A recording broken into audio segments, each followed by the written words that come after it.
সবাই ভালো তো? আমি কিন্তু খুব মজায় আছি। তোমরা ভাবছো তো নিশ্চয়ই যে আমি নতুন জামা কাপড় পরে কোথায় যাচ্ছি।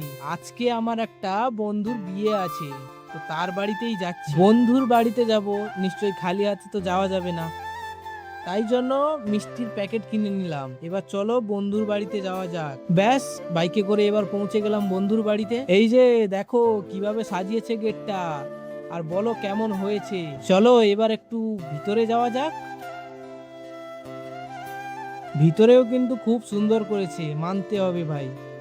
আর এই যে জায়গাটা দেখছো, এটা কিছুক্ষণ আগে বন্ধুর গায়ে হলুদ হয়ে গেছে, তো আমরা লেট করে এসেছি, সেই জন্য সেটা মিস করে গেছি। বন্ধুর বাড়িতে অনেকক্ষণ হয়ে গেল, মিষ্টি জমা দিয়ে দিয়েছি, শরবতও খেয়ে নিয়েছি। এবার চলো একটু বাইরের দিকে, রান্নাবাটির কি খবর একটু খোঁজ খবর নিই। রান্নার খবর নিতে নিতে দেখি হঠাৎ ব্যান্ড বাজছে। কি ব্যাপার? গেটের সামনে গিয়ে দেখি বরবরণের জন্য মেয়ে পক্ষ থেকে সবাই চলে এসছে। ঠিক আছে, এখন আসছি, আবার পরে দেখা হবে অন্য একটা ভিডিওতে।